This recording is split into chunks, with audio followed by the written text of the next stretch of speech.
वैसे साहब इस बार एक तो मेरे को इस समय मीनाक्षी के साथ स्टूडियो में होना था, लेकिन क्या करूं, जो हुआ कतारी एयर स्पेस बंद हुआ, एयर इंडिया और जितने भी भारत आने वाली सारी फ्लाइट्स एयरबाउंड मध्य रास्ते में से भी वापस आ गई।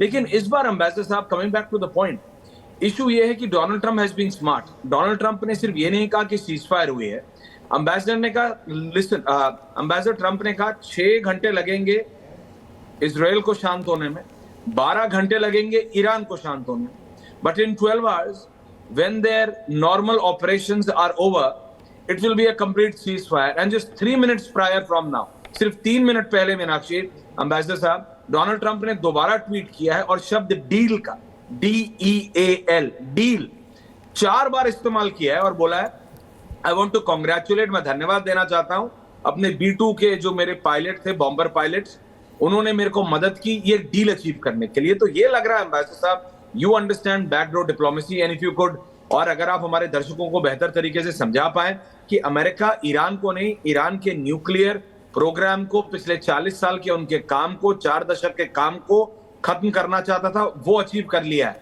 इजराइल एंड अमेरिका ने वो अचीव कर लिया है। अब कतर के फॉरेन मिनिस्टर का मॉस्को जाना, ईरान का, माफी चाहता हूं, ईरान के फॉरेन मिनिस्टर का मॉस्को जाना, ईरान का ये कतर को बता के कि मैं अमेरिका की फॉरेन बेसिस में कतर में मार रहा हूं, डोनाल्ड ट्रंप का 3 मिनट में बाहर आके ये बोलना कि मैं रिटेलिएट नहीं करूंगा। सोचिए, ईरान अमेरिका की कतारी एयर बेसिस पे अटैक कर रहा है और अमेरिका का राष्ट्रपति बोल रहा है, एम्बेसडर साहब मैं रिटेलिएट नहीं करूंगा। ये साफ दिखाता है कि फेस सेविंग दी जा रही है ईरान को, ताकि दोनों को एक पेडिस्टल पे लाके सीज फायर कर दिया जाए। एम्बेसडर 100% ये इसको ऑफ रैंप हम कहते हैं। उसने भारत और आतंकिस्तान के बीच में भी दोनों को एक लेवल पर लाने की कोशिश करी थी। दोनों के लीडर बड़े अच्छे लोग हैं, मेरे दोस्त हैं, बड़े स्मार्ट लोग हैं, ग्रेट कंट्रीज, वो ये करेगा। सर न्यूक्लियर प्रोग्राम खत्म हो गया हुआ था, पर उसका मेन, बट एम्बेसडर जिस भी तरफ देखें, भारत और आतंकिस्तान के बीच में भी सीज फायर तो हुआ था, हमने अपने टर्म्स पे किया, लेकिन हुआ। अमेरिका ने ईरान के अंदर घुस के मारा। जनरल सेना is also joining in. America ने ईरान का न्यूक्लियर प्रोग्राम खत्म कर दिया है। डोनाल्ड ट्रंप को मजाक में लेना आसान है, लेकिन डोनाल्ड ट्रंप ने जो अभी किया है, ईरान में घुस के जो किया है, यू जस्ट मतलब, okay, he is still a very pompous person. वो छाती ठोक के ज्यादा बोलते हैं, बहुत मतलब उत्सुक हैं, डिप्लोमेसी में बिलीव नहीं करते। एम्बेसडर साहब इज जस्ट गॉन जनरल सेना, लेकिन जनरल सेना डोनाल्ड ट्रंप को हल्के में लेना अब पॉसिबल नहीं। ओके, एम्बेसडर साहब is back. Ambassador, you are absolutely right. Don't take him lightly. We respect him as the leader of the most powerful nation in the world. Personally कोई respect नहीं करता उसकी। वो कुछ ना कुछ, अभी देखिए 1 घंटे के बाद जब कुछ नहीं होगा तो फिर से वो ट्वीट कर देगा, मैं फिर ठोकूंगा। Don't trust anything that he says. हाँ, ईरान थक गया है, इजराइल ठोकता जा रहा है उसको, ईरान फिर सिविलियन में कर रहा है। ईरान चाहता है कि फेस सेविंग मुझे कोई कॉम्प्रोमाइज दे दो जिससे मेरी इज्जत कम ना हो। Game over. Okay, major general K Sinha, Ravindra Sachdev ji, general साहब, अमेरिका ने बोला है, B2 बॉम्बर पायलट्स को धन्यवाद किया है कि उन्होंने अमेरिका को ये डील अचीव करने में, शब्द डील पे मैं बार बार जोर दे रहा हूं, डील अचीव करने में अमेरिका को मदद किया है। अमेरिका ने ईरान के न्यूक्लियर प्रोग्राम को ध्वस्त कर दिया है, खत्म कर दिया है, घुटनों पे ले आया है। ऐसा लग रहा है कि अमेरिका और ईरान का टारगेट ईरान देश को घुटनों पे लाना नहीं था, उसके न्यूक्लियर प्रोग्राम को लाना था, जो उन्होंने अचीव कर। जनरल सेना से देखिए ऐश्वर्या, मेरा आकलन एब्सोल्युटली, जो आप शायद अमेरिका में बैठे हैं, आपने की भी आकलन सिमिलर है। मेरी आकलन ये है, डोनाल्ड ट्रंप को हम लोग कहते हैं ना कि बड़बोले हैं, ऐसा ज़्यादा बोलते हैं, सब सही है, मगर उनकी फितरत है। He is a successful business leader of the world today. जो उन्होंने एम्पायर खड़ा किया है, यही उनकी तरीका है। That is a style, you have to accept this. वो उनकी स्टाइल है करने की, और हर एक परिस्थितियों में एक अपॉर्चुनिटी देखते हैं अपने बिजनेस, कैसे अमेरिका के लिए बिजनेस करें, अपना पर्सनल बिजनेस भी शामिल होता है उनका। वो 2 पैरेलल चीज़ें हैं जो चलती हैं। देखिए, आपने बहुत बड़ी बात कही कि सारे के पीछे डील का मतलब है।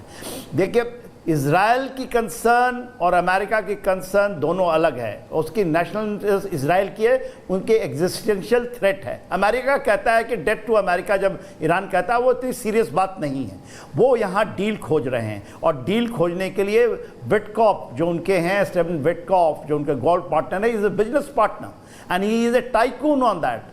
और ये डोनाल्ड ट्रंप साहब टाइकून हैं। देखिए उनका मेन एम क्या है कि अमेरिका ईरान के अंदर बिजनेस का उसकी एम्पायर खड़ी हो, नॉट डोनाल्ड ट्रंप की एम्पायर, जो कि उनके पास खास करके बंदर अब्बास के अंदर में बहुत बड़ी मात्रा में यूरेनियम है। और वहाँ ये भी माना जाता है रेयर अर्थ मटेरियल की भी बड़ी जखीरा है जो कि अनएक्सप्लोडेड है, और वो वहाँ पर अपनी पैड बनाना चाहते हैं और कर भी लेंगे। आप देखिएगा क्योंकि जो ओमान है उनके साथ 6 राउंड का टॉक चला है और ये चीज़ें आपको मिलेंगी। उन्होंने यूक्रेन ऐसे देश से $500 बिलियन का कान पकड़ के ऐड करके इस वॉर कंडीशन में साइन करा लिया और अपने अमेरिका के लिए किया, make the America great again.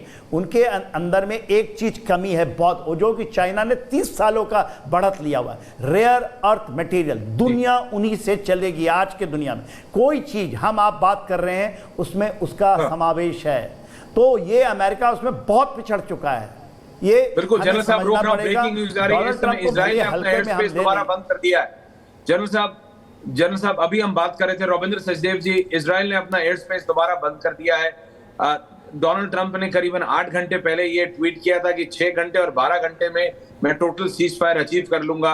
उन्होंने 10 मिनट पहले एक और ट्वीट किया कि डील अचीव हो गई है, हमारे B-2 बॉम्बर्स ने अचीव किया। सीज फायर बोल रहे हैं, वो बार बार होता नहीं दिख रहा है। Thank you Aishwarya.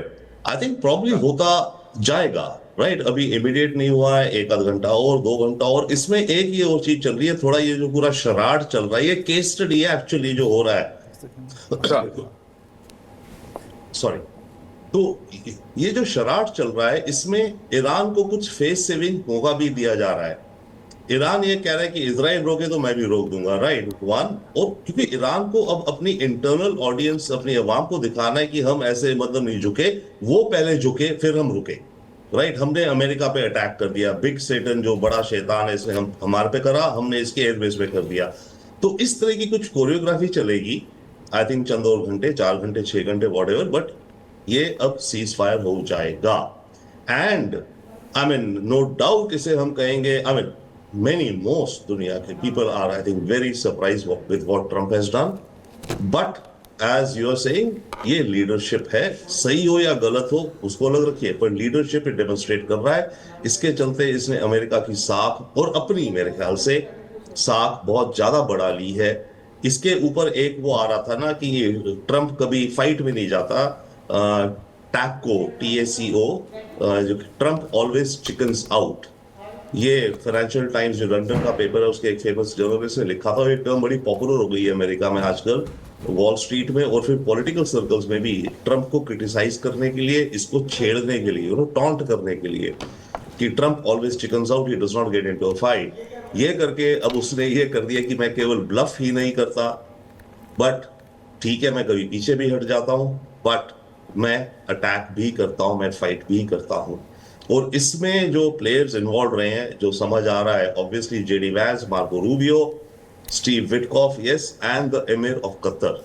कतर अपने को, कतर देखिए बहुत छोटा सा देश है, बट ये बड़ी अजीबो गरीब डिप्लोमेसी करता रहता है हर जगह, अफगानिस्तान के साथ, ईरान के साथ, इधर आपके हमास के साथ। अब इसमें भी ये जो कोरियोग्राफ हुआ है क्लियरली दिखता है। शायद रविंद्र सर हम आपके पास आएंगे, लेकिन इस बीच एक और जानकारी आ रही है कि ट्रंप के सीज फायर वाले दावे पर अब तक इजराइल में कोई भी बयान सामने नहीं आया है। नेतन्याहू ने अपने मंत्रियों को बयान देने से रोका है। नेतन्याहू ने अब तक ट्रंप के बयान पर कोई भी प्रतिक्रिया नहीं दी है। तो ये जानकारी भी मिल रही है, अमेरिका कह रहा है कि मध्यस्थता की है उसने, सीज फायर किया है उसने, युद्ध विराम उसने करवाया है।